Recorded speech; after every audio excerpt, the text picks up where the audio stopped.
ICE. The criminals, the murderers, the rapists, and they're coming over here and they're taking our jobs. Joke's on them. I'm unemployed. Yeah, take that. This week, I wanted to go over the 3 ways that ICE is coming over here and taking your job. This week, I know. The economy is doing great, guys. You just have to join ICE. Then you can get the jobs you're looking for. Are they all vibe coding now? Yeah, they're vibe coding and they're joining the TSA. This week, Trump has threatened to send ICE to take over TSA jobs as the Department of Homeland Security budget fight continues. He posted on Truth Social on Monday. God, I'm just going to do it again. On Monday, ICE will be going to airports to help wonderful TSA agents who have stayed on the job.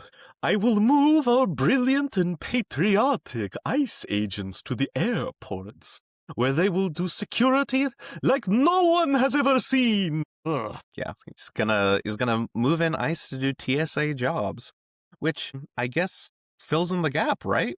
If you don't have Department of Homeland Security funding and ICE has infinite money, you just bada bing bada boom swap them in. So isn't ICE part of DHS? I Yeah, but they got funded separately. The Republicans carved them out. They're already funded through like 2029 or something. Sneaky bastards. Yeah, but they're still asking for more money, right? That's like part of the funding fight. I don't know. That's what they need. But yeah, this arrangement works out pretty badly, I think, for people who want to use airports. I don't love seeing ICE anywhere, especially not in a sort of a nervy situation like an airport where I'm already pretty stressed. You know who hates seeing them even more is the TSA. A union representative for TSA criticized the move, saying staff deserve to be paid, not replaced by untrained armed agents. I mean, Which is how I would feel. They're also probably not qualified. Like, I don't know. That's why he said they're untrained. I'd assume there's like a little bit of things you need to know to be a TSA employee. It's not just like, I don't know, sit here, press this button. You know, it's all about solidarity. It's not about whether or not the TSA should exist. It's about defending people's jobs. You know, this economy is tough. You don't need to make it tougher by sending in goons to take over the jobs. But Phil. Right. Yes? Phil, you said there are 3 ways that ICE is taking your job. It's true. Can tell he's a t-ball coach, dude, by how he's teeing you up here. You know what else they're taking over is our number 2 way. Is they're taking the jobs of hardworking spies and goons by running a massive nationwide dissent monitoring operation. They're the poor NSA, I say. ICE knows how to use computers?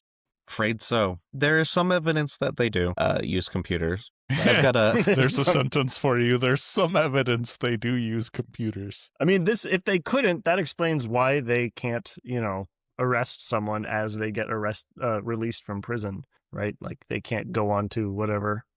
They can't use Google Calendar to keep track of when this person they're after is being let out. I feel like regular calendar, paper calendar would do the job, but I mean, they're just so stupid. They're just so stupid. Anyways, so I got a NPR article here about the surveillance operation that ICE is running. So I don't know if you saw this video, but there's this woman, Colleen Fagan, in Portland, Maine. She's videoing federal agents, and they went up to her and took pictures of her license plate and her face. And she asked them why they're doing that.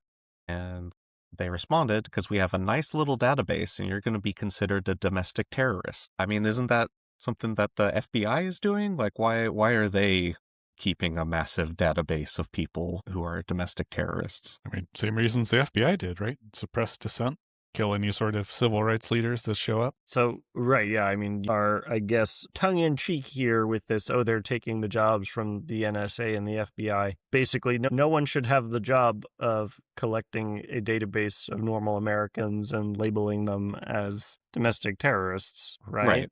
But the reason my tongue-in-cheek is here is I really just want to talk about the way the ICE has gotten a teensy bit of mission creep. They're not content to simply deport people who are in the country illegally. They also want to chill speech and violate people's First Amendment rights by keeping a massive list of dissenters. And using that list to intimidate people. Like in this case where this woman was being videotaped and told she's considered a domestic terrorist. Last month, she joined a class action lawsuit that argues the administration is violating observer First Amendment rights in Maine. The agency officially denies having a database of dissenters, but they are using a facial recognition app called Mobile Fortify, and they recently signed a contract with Clearview AI, a facial recognition company that has accessed billions of images of people's faces off the internet. I got a quote here from Nathan Wessler, the deputy director of the ACLU's Speech Privacy Technology Project. They say, "We don't yet know the magnitude of how the technology is being used against protesters. Part of what's so pernicious about it is that people don't know what's going on. Nobody should have to wonder if they're merely being intimidated or actually being subjected to an invasive biometric scan. It's really just incredibly corrosive in what is supposed to be a free and open society." I mean, knowing if you're Merely only being being intimidated. right, exactly. Like, probably shouldn't even be merely getting intimidated either, but, I guess we'd settle for that. Yeah. I guess, I don't know. Like, do you take the win if you're merely being intimidated, if it's actually all a bluff? I feel like they wouldn't make that bluff if they weren't actually recording people and I don't know. I think they would their make homes. that bluff. They're pretty stupid. You got to remember. I keep forgetting. This one knows the word database. You know what? And they keep Mensa. forgetting. Ice Mensa. Yeah, they keep forgetting what their job is, and they're doing number 3 thing on our list. They are running illegal traffic stops, taking the place of the local police. So I've got a little thing here from the American Immigration Council. Federal agents cannot legally stop cars for traffic violations. It is only permitted by state and local law enforcement officers. They are legally allowed to stop a vehicle for the purposes of enforcing federal law. So they can stop cars if they're driven by brown people. That's what Right. the Supreme Court decision said. Yeah. So in a sane world, like, reasonable suspicion wouldn't be just racial profiling. But under the Supreme Court ruling recently, it's like racial profiling is just acceptable as part of reasonable suspicion. It's a preliminary ruling. That was just Kavanaugh, right? It's not, the whole court hasn't ruled on this, right? For now, it's the law of the land. Sure, just not yet really a Supreme Court ruling. I mean, Gotcha. it's a ruling. Came from the Supreme Court. We actually have a little update from our field correspondent. A man called Andrew Hazard talked to the news. He's a Minneapolis activist, and he does those rapid response network kind of things, like monitoring ICE presence in the area. And what he says is most common is he sees a lot of abandoned cars in the middle of the street. It's like indicating that ICE stopped people in the middle of the road, took them out of their car, and dragged them off somewhere. Has he considered that maybe these people just got raptured? Thank you for bringing some sanity and reason into this conversation. Yes, obviously welcome. they got raptured. That's what I was thinking. It's either that or, of course, alien abduction. No, I mean, if the car's in park, then they weren't raptured. You don't think Jesus gives you a Maybe- heads up? Yeah, or maybe like don't. angels come back and put it in park after they rapture them, dude. Because they don't If they're want to gonna look put it- down and let me see just- their prize car getting smashed up. Wouldn't they just, pull it over and, parallel park that thing? Angels don't know how to parallel park, dude. They didn't get that far. Yeah, you don't learn to parallel park if you have wings, dude. Like, why would you ever learn that skill? I mean, I wouldn't consider heaven to be heavenly if it had parallel parking in it. Only the devils have to learn how to parallel park. That's the way hell is, dude. You're just parallel parking forever. I really want to track down Andrew Hazard. Like, let him know we're rooting for him, you know? We've got a whole thing. You don't even know, but you're a longtime correspondent for this podcast, apparently. And so, what's the job that they're taking there in Minneapolis? That's just Local that's law the local enforcement. cop one. Yeah, they're taking cop jobs They're taking the They're running job of traffic crooked local stops. cop. and rapture angels.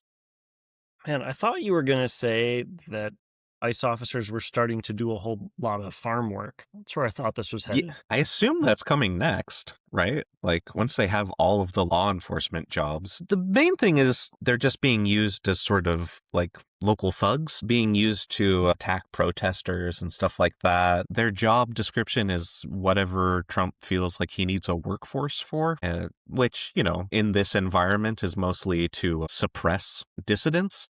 But, you know, now that the economy is absolutely going through the shitter, actually, I forgot, it's in a golden age. Now that the economy is in a golden age, there may be need for more and more people to pick up the slack, and it makes more sense if it's like the farm workers, right? You kick out all the farm workers. No one wants to do the farm working jobs. I guess you have ICE to do the farm working jobs.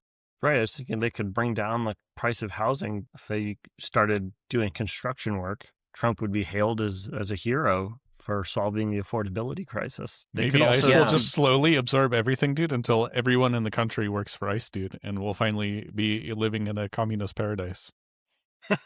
ICE will own everything. Everyone will work for ICE, dude. I was thinking that was sort of my initial angle on this. Like, it would be funny if we just, since we can't seem to defund ICE, we should just route all of our funding through ICE and then recreate the government under ICE. And we like have a functioning system that can do things like, you know, build nuclear power plants and do FEMA type jobs, disaster relief, like all the things that the government should be doing. We could, like, the IRS is getting its budget cut. We could route the IRS through ICE. But I realized as I was thinking about this that is essentially how a fascist economy is run. That is basically what happened in Nazi Germany, that the government was sort of recreated anew under the Waffen-SS. The spoils of different government jobs went to loyal party members, and businesses were handed out as incentives to the secret police. I mean, just because it didn't work last time doesn't mean that it won't work for us. You're right. I shouldn't give up on a good idea. But yeah, let's not do that. Yeah. So yeah, let us know in the comments if you're worried about ICE taking your gerb, and we'll catch you on another labor exploiting episode of Info Hazard.